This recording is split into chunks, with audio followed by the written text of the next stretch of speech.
اب جنت کیسے ملے گی اور جنت میں کیا کیا ہے؟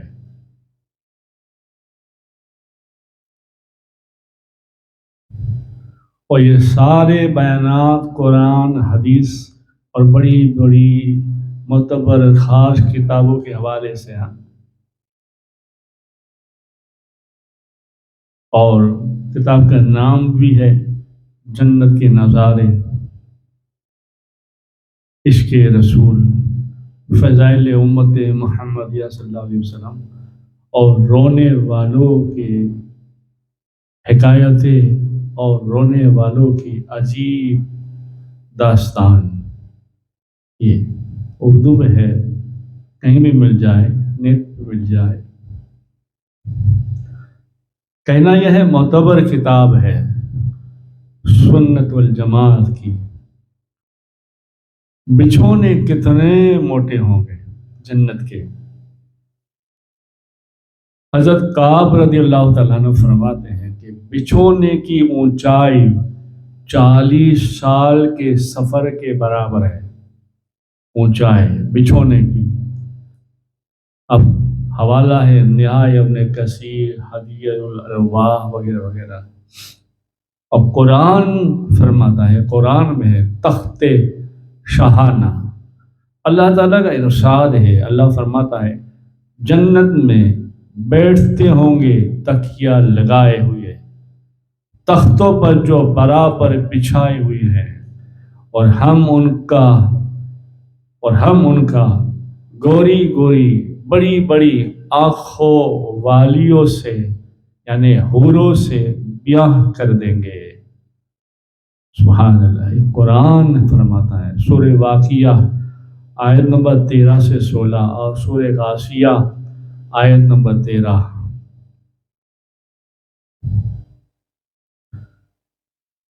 لمبائی اور خوبصورتی، حضرت ابن عباس رضی اللہ تعالیٰ عنہ فرماتے ہیں یہ تخت سونے کے ہوں گے جن کے تاج زرد، زہر اور یاقوت کے ہوں گے، اور ایک تخت مکہ اور الہا جتنا لمبا ہوگا۔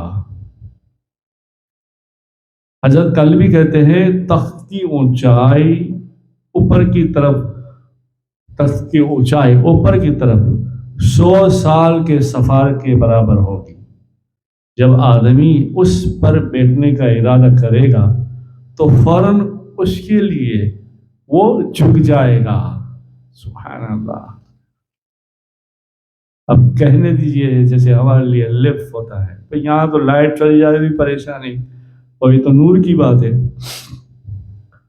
وہ سوچے گا، بیٹھنے کا ارادہ کرے گا تو اس کے لیے وہ جھک جائے گا، حتیٰ کہ وہ اس پر بیٹھ جائے گا۔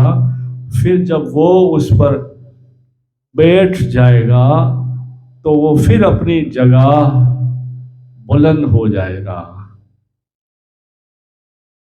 سبحان اللہ۔ اچھا، یہ تخت کن چیزوں سے بنے ہیں؟ یہ تخت کن چیزوں سے بنائے ہیں؟ حضرت ابن عباس رضی اللہ تعالیٰ عنہ فرماتے ہیں اللہ کا دوست جنت میں تخت پر تشریف فرما ہوگا جس کی بلندی 500 سال کی ہوگی۔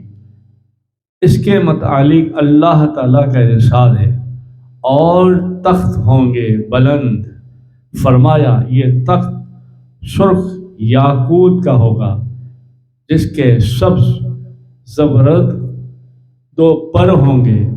پھر اس تخت پر 70 بچھونے ہوں گے جن کا استر نور کا ہوگا، اور اوپر کا حصہ باریک ریشم کا ہوگا اور اندر کا موٹے ریشم کا ہوگا۔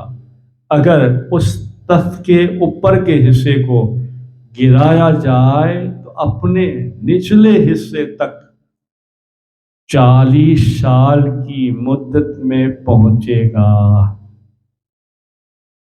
اللہ اکبر۔ آپ سنتے جائیے، آپ سنتے ہیں اگر سارے بیانات تو حیرت میں آئیں گے اور بھی دماغ کام نہیں کرے گا۔ کیوں؟ تمہارا میرا دماغ اتنا سا ہے، اور اللہ کی رحمت بہت بڑی ہے، جو ہماری سمجھ میں نہیں آئے اسے رحمت کہتے ہیں۔ جیسے قرآن پاک کے سورہ دہر کی آیت نمبر 13، اللہ تعالیٰ فرماتا ہے وہ جنت میں مسحریوں پر ٹیک لگائے ہوئے ہوں گے۔ حضرت ابن عباس رضی اللہ تعالیٰ عنہ فرماتے مسحریوں کی تفسیر کرتے ہوئے فرمایا اس وقت تک نہیں بنتی جب تک کہ پلنگ پر پردہ نہ پڑا ہوا، یعنی مسحریہ اس وقت تک جو ہے تعریف نہیں اللہ کی کرے گے جب تک پلنگ پر اوپر کا پردہ دونوں جمع ہو کر مسحری کہلاتی ہے۔ سبحان اللہ، کیونکہ وہاں رہنا ہی رہنا ہے، پھر وہاں کی زندگی ہے، اور ابدی زندگی، باقی زندگی، موت آنی نہیں ہے۔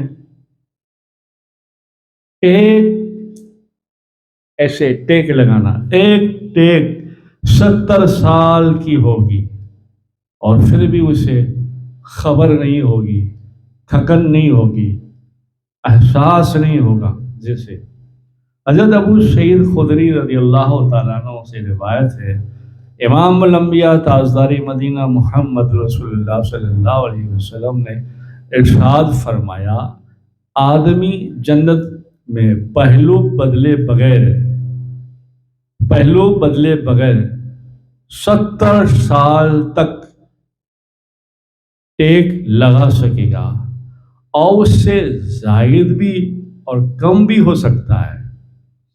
پھر حضرت سلیمان بن مغیرہ رحمۃ اللہ علیہ حضرت ثابت رضی اللہ تعالیٰ عنہ سے نقل کرتے ہیں، انہوں نے فرمایا کہ ہمیں بھی یہ بات پہنچی ہے کہ جنتی آدمی جنت میں 70 سال تک ٹیک لگائے ہوئے بیٹھے گا، اس کے پاس بیویاں خدمت گزار ہوں گے، اور جو بھی ہوگی پھر وہ اس کو نظر اٹھا کر جو دیکھے گا اس کو اس کی کچھ بیویاں نظر آئے گی جن کو اس نے اس سے پہلے نہیں دیکھا ہوگا۔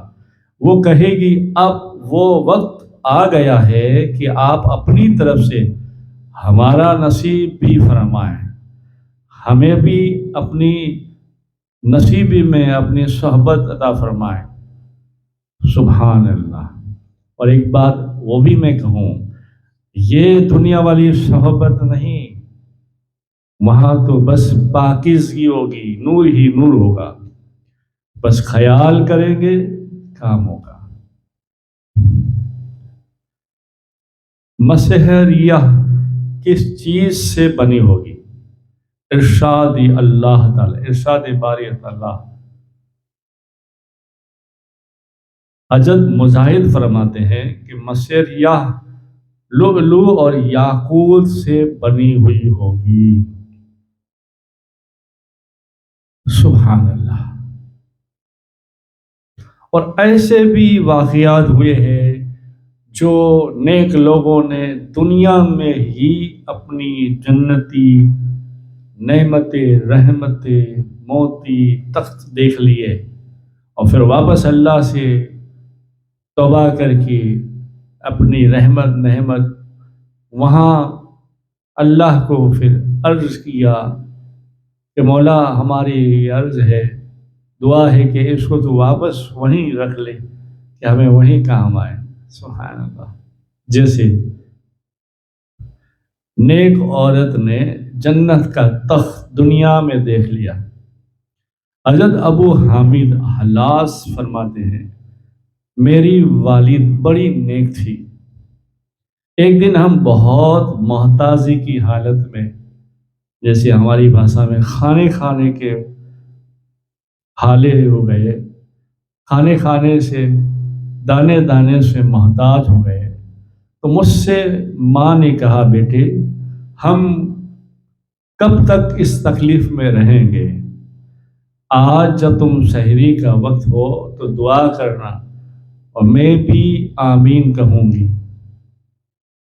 اے اللہ اگر ہمارے واسطے آخرت میں کچھ ہے تو اس میں سے ہمیں کچھ دنیا میں عطا فرما دے۔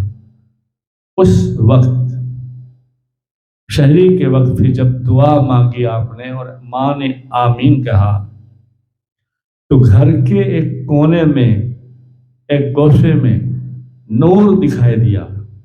میں اس کے پاس گیا تو دیکھا کہ یہ ایک تخت کے سونے کا پائے ہیں، جیسے ایک تخت ہوتا ہے اس کا ایک پایا ہے سونے کا جو جواہر سے جڑا ہے۔ میں نے میری والدہ سے کہا کہ یہ لو اور کچھ جواہر بیچنے کے لیے بازار میں جاؤ۔ میں نے کہا دین ہوتے ہی انشاءاللہ میں چلوں گا۔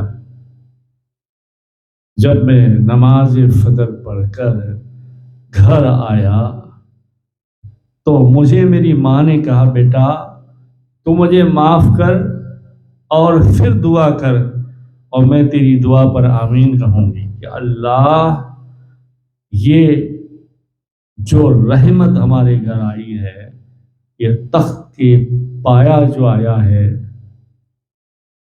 وہ اللہ پھر واپس لے لے، کیونکہ تو جب گھر سے نکلا تو میں نے نماز پڑھی اور پھر بعد میں ذرا لیٹ گئی تو مجھے فوراً نیند آ گئی، تو میں دیکھتی ہوں کہ جنت میں داخل ہو گئی اور وہاں ایک محل دیکھا جس کے دروازے پر لکھا ہوا تھا، ہر دروازے پر لا الہ الا اللہ محمد رسول اللہ، اور ایک دروازے پر، بڑے دروازے پر لکھا تھا یہ مکان ابو احمد حلاس کا ہے۔ تو میں نے خواب ہی نے کہا بیٹے کہ یہ تو میرا بیٹا ہے، یہ تو میرے بیٹے کا ہے۔ تو ایک شخص نے کہا ہاں میں اس مکان میں جا کر اس میں کمروں میں گشت کرتی ہوں، یعنی گھومتی ہوں۔ تو اس آدمی نے کہا، فرشتے نے کہا ٹھیک ہے۔ میں وہ سارے کمرے میں گھومتی رہی، بہت سارے کمرے دیکھے، بہت تخت بچھے ہوئے دیکھے، ان میں سے ایک تخت ٹوٹا ہوا تھا، پایا ٹوٹا ہوا تھا اس کا۔ میں نے عرض کیا کہ ان تختوں کے بیچ میں یہ ٹوٹا ہوا تخت کس قدر ایسا پڑا ہے؟ تو وہ شخص نے، یعنی فرشتے نے مجھے کہا اس کے پائے تم نے دنیا میں لے لیے ہیں۔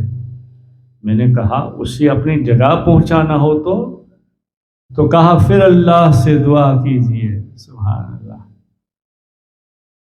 پھر واپس حضرت ابو احمد حلاس نے دعا مانگی اور ماں نے آمین کہی۔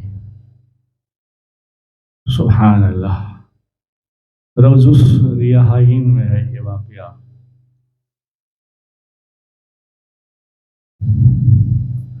گدے اور قالین،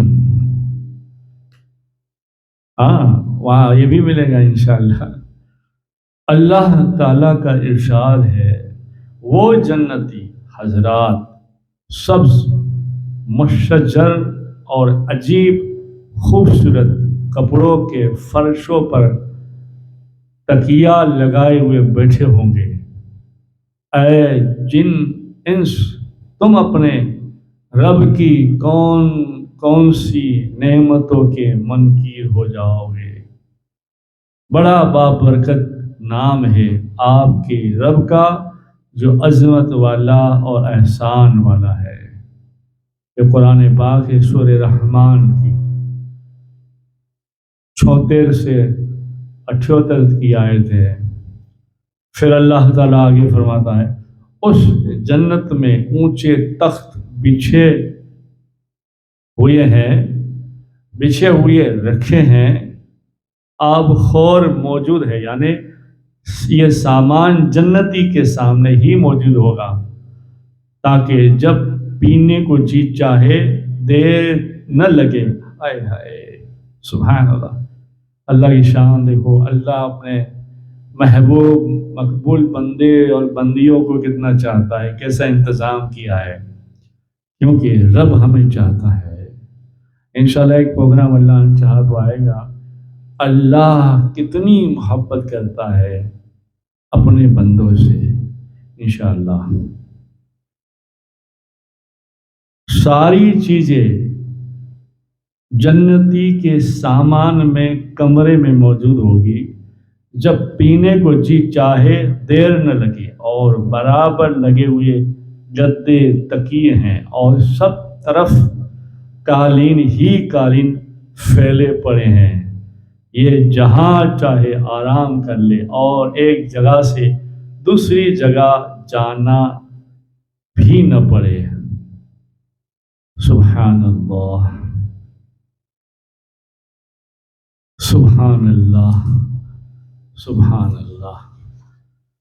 یہ ہیں جنتی نعمتیں، یہ ہے جنتی نعمتیں ہیں۔ سبحان اللہ۔ نیک اعمال جن سے محلات مکان جنت میں تیار ہوتے ہیں، جیسے ایک محل کا ایک مکان، بڑا مکان ہے جس کا نام ہے بیت الحمد۔ حضرت ابو موسیٰ اشعری رحمۃ اللہ علیہ فرماتے ہیں، جناب رسول اللہ صلی اللہ علیہ وسلم نے ارشاد فرمایا، اللہ عز و جل کسی مومن کے بیٹے کو یا بیٹی کو موت دیتا ہے تو اپنے فرشتوں سے پوچھتا ہے کہ میرے بندے نے کیا کہا؟ میں نے اس کے چھوٹے بیٹے یا بیٹی کو لے لیا تو وہ بندے نے، اس کے باپ نے، اس کی ماں نے کیا کہا؟ رشتہ داروں کی بات دور ہے، ماں باپ کا خاص، اس نے کیا کہا؟ تو فرشتے کہتے ہیں کہ اللہ تیری تعریف کی، اللہ تیری تعریف کی، اور کہا انا للہ و انا الیہ راجعون۔ اللہ تعالیٰ فرماتا ہے اس کے لیے جنت میں ایک گھر تعمیر کر دو اور اس کا نام بیت الحمد رکھو، اور اسی میں اس کو، اس کے بیٹے یا بیٹی کے ساتھ اس کو رکھا جائے گا۔ سبحان اللہ۔ یہ بھی بہقی اور ترمذی وغیرہ میں ہے۔ سبحان اللہ، سبحان اللہ۔ اللہ سے دعا ہے اللہ تعالیٰ تمہیں اور مجھے توفیق عطا فرمائے، اور زیادہ سے زیادہ اللہ کے محبوب کی اطاعت کرنے کی توفیق عطا فرمائے۔ اللہ سے دعا ہے اللہ تمہیں مجھے ہدایت نصیب فرمائے، اور ایسے کام کرے جس سے اللہ راضی ہو جائے، اللہ کے محبوب راضی ہو جائے، بزرگوں شیخ بھی راضی ہو جائے، ہمارے بزرگ لوگ بھی راضی ہو جائے۔ خیر، آپ اپنا بہت بہت ہی خیال رکھیے۔ انشاءاللہ پھر ملتے ہیں۔ جنت کیسے ملے گی؟ فضائل امت محمدیہ قرآن و حدیث کی روشنی میں خشیت الہی، اللہ کے خوف سے رونے کے فضائل، اور عشق رسول صلی اللہ علیہ وسلم۔ درود پاک پڑھیں، اللہم صلی علی سیدنا محمد نور الانوار وسر الاسرار وسید الابرار۔ اللہم صلی علی سیدنا محمد وعلی آل سیدنا مولانا محمد بعدد ما فی علم اللہ صلاة دائمۃ بدوام ملک اللہ۔ جزا اللہ عنا سیدنا محمد صلی اللہ تعالی علیہ وسلم ما ہوا اہلہ۔ اللہ حافظ۔